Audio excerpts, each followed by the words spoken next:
So high বন্ধুরা, আজ নতুন ভ্যাকেন্সি নিয়ে কথা বলবো। Kolkata police vacancy, WP vacancy, আর সাথে কথা বলবো মেয়েদের হাইট যে 160 আছে সেটা কমানোর নিয়ে কিছু কথা বলবো।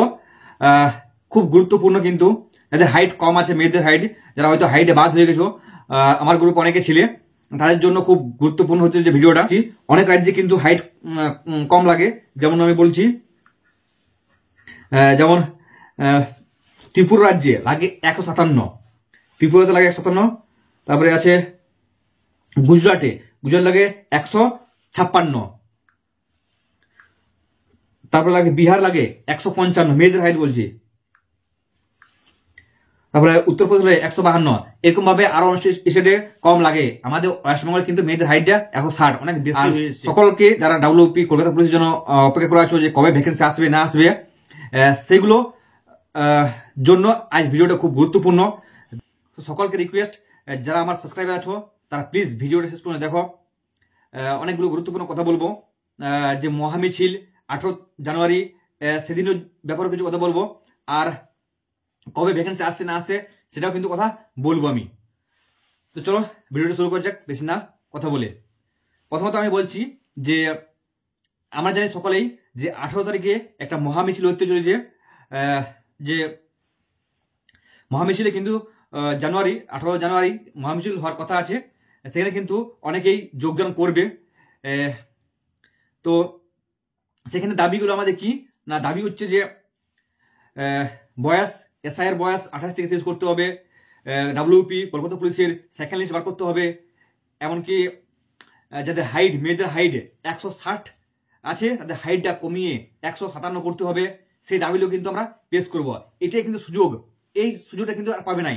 দেখো স্ক্রিনের উপর ব্যানার দিয়েছি, মেয়েদের হাইট 160 হচ্ছে নাই, হয়তো কিছু পয়েন্টের জন্য বাদ হয়ে গেছো, সেটা যেমন 157 করে, কারণ সেন্ট্রালে 157 বা অন্যান্য রাজ্যে হাইট কিন্তু 157 থেকে কম লাগে বা 57 লাগে। যেখানে সেন্ট্রালের হাইট লাগছে 157 মেয়েদের, সেই সূত্রে আমরা মনে করি যে স্টেটের হাইট কিন্তু কমানো দরকার। সেই আন্দোলন, সেই একটা জোট হয়েছে মেয়েদের মধ্যে। আমাকে বললো, দাদা তুমি একটা ভিডিও বানিয়ে দাও, আমরা শেয়ার করবো। তো সকল মেয়ের কাছে রিকোয়েস্ট যে তোমরা এই একতা এখন হয়েছে, এটাই সুযোগ। সকলেই মিলে কিন্তু যদি তোমরা আন্দোলনে নামো, তাহলে কিন্তু এগুলো ছাড়টা কিন্তু পেতে পারো। যেমন যেগুলো আমি বললাম, হাইটের ছাড় মেয়েদের। দ্বিতীয় নম্বর হচ্ছে যে বয়সটা কিন্তু 27 থেকে 30 করা দরকার, সেইটা। যেমন নতুন সেকেন্ড লিস্ট, এবার সেকেন্ড লিস্টে গুরুত্বপূর্ণ কতটা, যদি বল দাদা সেকেন্ড লিস্ট কোনোদিন আগে বার হয়েছিল, আমি বলবো হ্যাঁ বার হয়েছিল। কলকাতা পুলিশ যে 17 রিক্রুটমেন্ট হয়েছিল, সেখানে কিন্তু সেকেন্ড লিস্ট বার হয়েছিল। আমি যে ছিলাম কলকাতাতে, যে দাদার কাছে ভিডিও বানিয়েছিলাম, দাদাটা সে কমান্ডো, তো তার কাছে একটা বন্ধু, সে কিন্তু সেকেন্ড লিস্টে কলকাতা পুলিশ চাকরি পেয়েছে। সো সেকেন্ড লিস্ট কিন্তু বার করেছিল। আর সেকেন্ড লিস্ট কেন বলছি, কারণ ধরো সেকেন্ড লিস্ট না বার করে না, মানে একটা সমস্যা হয়ে যাবে। একটা ছেলে বা একটা মেয়ে দুটো চাকরি পাচ্ছে। যেমন ধরো লেডি কনস্টেবল আর কলকাতা পুলিশ মেয়েরা, যে মেয়েরা কলকাতা পুলিশে মানে পাস করেছে মেয়েরা, তারা কিন্তু লেডি কনস্টেবলেও পাস করেছে ম্যাক্সিমাম। সো কলকাতা পুলিশে চাকরি পেয়ে যাবে, প্লাস লেডি কনস্টেবলের চাকরি পেয়ে যাবে, দুটো চাকরি একসাথে পাচ্ছে। যদি সেকেন্ড লিস্ট না পাই বার করে, তাহলে কিন্তু সেগুলো ভ্যাকেন্সিটা খালি থেকে যাচ্ছে। সো সকলের কাছে রিকোয়েস্ট, এই আন্দোলনে কিন্তু সবাই যোগদান করো, আর দলে দলে যোগ দাও। মিছিলটা আমরা দেখো ফর্ম ফিল আপের সময় 6 লাখ 7 লাখ কিন্তু সেটা ফর্ম ফিল আপ করি, সেখানে যদি আমরা 1 লাখ পৌঁছাতে পারি না, একটা বিরাট ব্যাপার হয়ে যাবে। সো সকলের কাছে রিকোয়েস্ট, 50,000 1 লাখ ছেলে যেমন সেখানে পৌঁছে যায়, তবে তো একটা জোট থাকবেন, তবে তো দাবি যে মানবে, নাহলে কি করে মানবে? 2জন 5জন গিয়ে যদি দাবি করি তাহলে কি মানবে? সো এটা বিরাট একটা সুযোগ, সবাই মিলে কিন্তু একটা দেখো গুরুত্ব নিচ্ছে। অনেক সিনিয়র দাদা যারা হয়তো বয়সটা পার হয়ে যাচ্ছে, বা হয়তো যারা একটু সিনিয়র, এমনকি চিরঞ্জিত স্যার, রিজু দাস, সমস্ত ইউটিউব চ্যানেল বা সমস্ত স্যারগুলো কিন্তু সাপোর্ট করছে। সকলের রিকোয়েস্ট, যদি 18 তারিখের আগে না কোনো ভ্যাকেন্সির নোটিফিকেশন দিয়েছে, তাহলে কিন্তু আমরা সবাই যাচ্ছি, এটা কিন্তু যাচ্ছি কনফার্ম।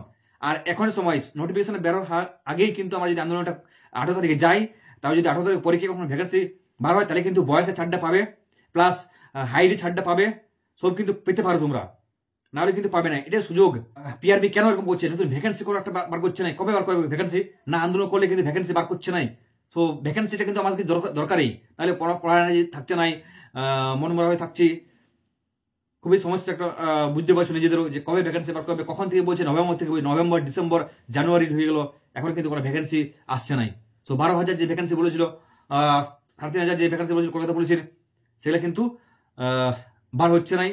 যদি আমরা 18 তারিখে মিছিলটা পৌঁছাই তাহলে অবশ্যই আমি মনে করি জানুয়ারি কিন্তু নোটিফিকেশন দিয়ে দেবে। মিছিল ছাড়া কিন্তু আগেবার দেখে তো আগে যে মিছিলে নেমেছিল, মিছিলে নামার পরের দিনে কিন্তু সমস্ত কিন্তু নোটিফিকেশন রেজাল্ট সব কিছু দিয়ে দিয়েছিল। সো এটাই সুযোগ, সবাই মিলে দলে যোগ দাও। 18 জানুয়ারি কিন্তু সকলকে রিকোয়েস্ট 11:30 সময় পৌঁছে যাচ্ছ। দেখো উপরে ব্যানার দিয়ে আছে, প্রত্যেকটা ব্যানার কিন্তু আমি তোমাকে শো করছি, সেই দেখে কিন্তু সবাই পৌঁছাও। আশা করি অনেক ইউটিউব থেকে ভিডিও দেখেছো। আমার রিকোয়েস্ট, যারা আমার সাবস্ক্রাইবার আছো সবাই রিকোয়েস্ট, সবাই কিন্তু সেই দলে যোগ দেবে। আর এমনকি আমি মেয়েদের হাইট নিয়ে সেটা প্রমাণ দেখিয়ে দিচ্ছি। অনেক রাজ্যে কিন্তু হাইট কম লাগে, যেমন আমি বলছি, যেমন ত্রিপুরা রাজ্যে লাগে 157, ত্রিপুরাতে লাগে 157। তারপরে আছে গুজরাট লাগে 156। তারপরে লাগে বিহার লাগে 155 মেয়েদের হাইট বলছি। তারপরে উত্তরপ্রদেশ লাগে 152। এরকম ভাবে আরো স্টেটে কম লাগে। আমাদের ওয়েস্ট বেঙ্গলে কিন্তু মেয়েদের হাইটটা 160, অনেক বেশি হয়ে যাচ্ছে। তো সকলের মেয়ের কাছে একটা রিকোয়েস্ট যে তোমরা আমার টেলিগ্রাম গ্রুপে জয়েন হয়ে যাও। সেখানে একটা মেয়েদের গ্রুপ খোলা হয়েছে, যাদের হাইট সমস্যা তারা কিন্তু একটা গ্রুপ খুলেছে। সমস্ত মেয়ে যাদের হাইট প্রবলেম, যারা হাইটে বাদ গেছে তারা কিন্তু সেই গ্রুপে অ্যাড আছে। তো সমস্ত মেয়ের কাছে রিকোয়েস্ট, যারা আমার সাবস্ক্রাইবার আছো বা যারা নতুন করে দেখছো আমার ভিডিও, তারা আমার টেলিগ্রাম গ্রুপে জয়েন হয়ে যাও। সেখানে আমি মেয়েদের হোয়াটসঅ্যাপ গ্রুপে লিঙ্ক দিয়ে দেবো। সেখানে তোমরা কিন্তু মেয়েরা জয়েন হয়ে যাবে, একত্রে থাকবে। ওই গ্রুপে মোটামুটি 150-200 মেয়ে আছে যারা হয়তো ওই হাইডে বাদ হয়েছে। সো যারা হাইডে বাদ হয়েছো, অনেকে আমাকে বলছে দাদা আমি হাইডে বাদ হয়ে গেছি, তারা কিন্তু সেই গ্রুপে জয়েন হয়ে যাও। টেলিগ্রাম গ্রুপে আমার লিঙ্ক দেওয়া থাকবে ডেসক্রিপশনে, সেখান থেকে টেলিগ্রাম গ্রুপে জয়েন হয়ে যাও। আমি হোয়াটসঅ্যাপ গ্রুপে লিঙ্ক দিয়ে দেবো। সেখানে সব মেয়েগুলো একসাথে থাকবে। একসাথে থাকলে একত্রে থাকলে তোমাদের আলোচনাগুলো তোমরা বুঝতে পারবে যে হাইডের ব্যাপারে। আর ডেপুটেশন দেবে কথা কথায়, সেগুলো তোমরা কিন্তু জানতে পারবে। সকলে মিলে ডেপুটেশন দেবে। তো সকলেই প্লিজ যোগদান করো, এটা রিকোয়েস্ট।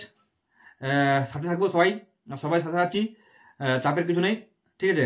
আপাতত আন্দোলন না করলে কিন্তু ভ্যাকেন্সি আসছে নাই। তো ভ্যাকেন্সি আমার দরকারই, নাহলে কিন্তু পড়াশোনার মন থাকছে নাই। তো ভিডিওটা আজ পর্যন্তই। By, tata. নেক্সট ভিডিও আবার দেখা হবে। যারা আমার চ্যানেল নতুন তাহলে অবশ্যই চ্যানেল সাবস্ক্রাইব করে রাখবে। তোমাদের পাশে আছি, সকলের পাশে আছি। দেখো ভ্যাকেন্সি না হলে কিন্তু পড়ার এনার্জি হবে নাই, এনার্জি চাই আমাদের। আর কিছু বলছি না। Bye, tata.